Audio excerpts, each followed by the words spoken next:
Hi. When I was younger, I had plans of having a family one day, but I had never imagined that it would turn out like this. My name is Ryan, and I met my wife shortly after college. Both of us had just graduated, and we were starting our new careers.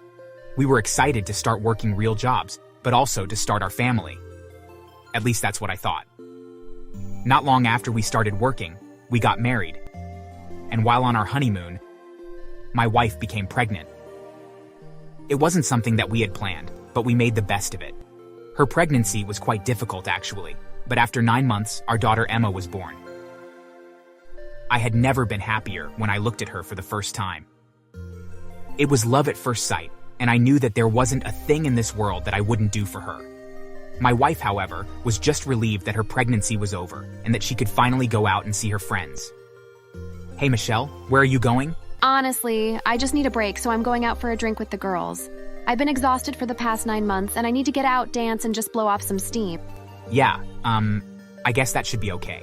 We'll have fun and be safe. Emma and I will just have a relaxing night in. Thanks, honey. Don't wait up. When she said this, I thought that she was only joking, but she didn't come home until 5 in the morning. While I was a bit annoyed, I did understand that after essentially being housebound for 9 months, that she needed to stretch her legs a bit, and so I didn't say anything. That week passed by and we settled back into our routine. It was hectic, as Emma hadn't started sleeping through the night yet and needed to be fed every few hours. Thankfully, she didn't mind drinking formula, which gave Michelle a chance to sleep.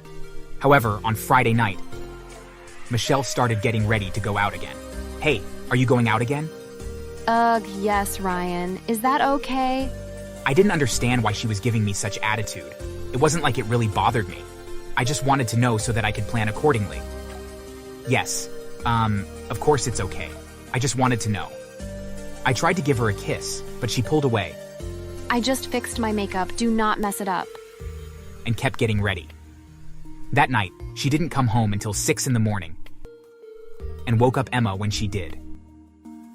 On top of that, she got sick a few times and threw up, making a mess before passing out. Having to clean up after her while also taking care of Emma and being sleep-deprived made me extremely annoyed. I didn't know what had come over her. She hadn't behaved like this since college. When she finally woke up, I was going to have a word with her, but she was acting very standoffish. Hey, listen, what's going on with you? What now, Ryan? Listen, I've been cooped up in the house for months, and I don't think it's unreasonable for me to want to party. Is there a problem? I mean, as Emma's father, surely you can stop behaving like an idiot and act like a parent for one more night. Of course I can, but I also don't understand why you need to party until the morning of the next day. Do you really have to be out so late? Fine, I'll come home earlier tonight. Will that make you happy? Thank you. I would appreciate that, yes. I wasn't sure if she was serious, of course, but I wanted to believe her, and so I trusted her. However, just as the night before, she didn't come home until the sun was rising. I found her passed out on the front porch.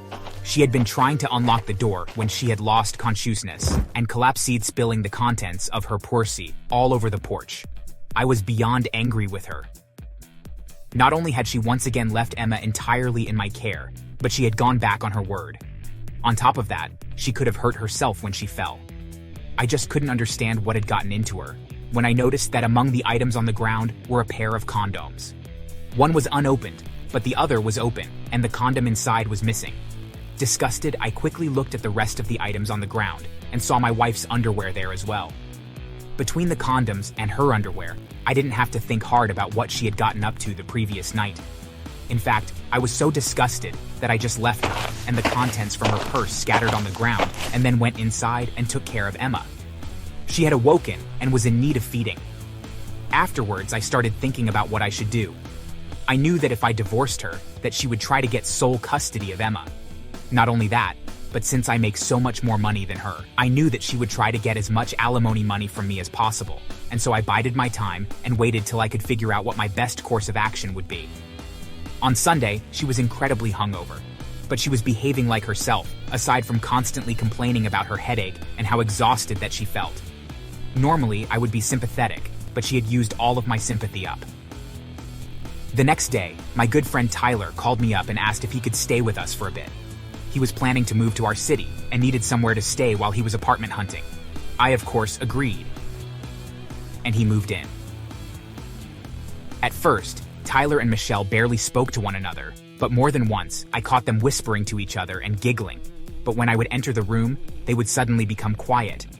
I knew that something was up, but I couldn't prove anything. But one day they messed up, and I surprised them by coming home earlier than they anticipated, and I found the two of them in bed together. That was the last straw, so I filed for a divorce immediately. The judge heard both sides of our case and ruled that I was the more reliable parent on account of her infidelity. Although because of our differences in income, that I would still have to pay her $25,000 in alimony.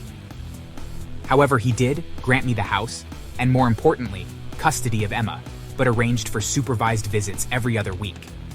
In the end, I was fairly satisfied with the ruling and didn't make a big fuss about it. After all, she had shown me what kind of person she truly was, and I no longer wanted anything to do with her. However, a week after she received the check from me for the alimony, she came storming over to my house.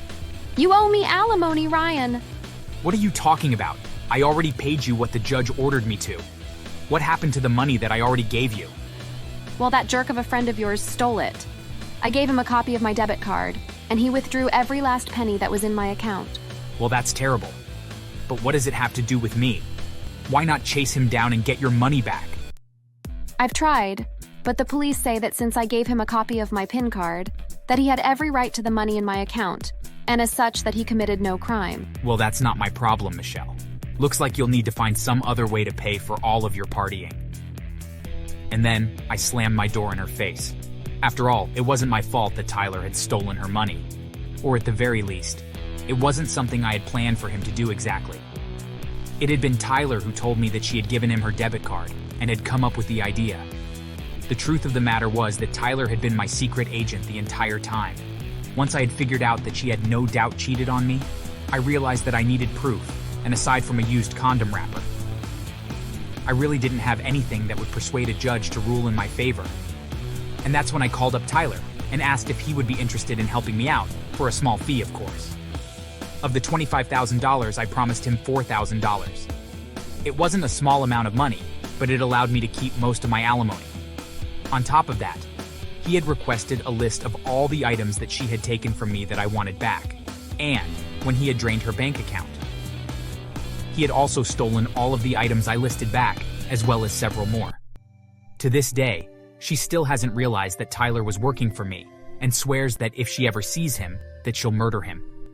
Unfortunately, I do still have to speak with her from time to time, as she does have the right to visit our daughter. But she rarely ever takes advantage of it. As soon as we were divorced, she began going out every single night.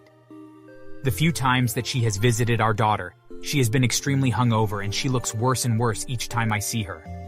I have no doubt that she'll drink herself to death, but unfortunately there isn't a thing that I can do about it. As for me though, it was very hard at first, but getting mostly all of my alimony payment back has definitely helped. And although it was hard to juggle being a single father and dating, I'm happy to say that I found someone that wants to be a part of a family. She has a similar story to me and is also divorced. Luckily though, her husband isn't in the picture at all, and her and her daughter have become a perfect fit with me and Emma. We even have plans to be married before the end of the year and make our little family official. Thanks for watching.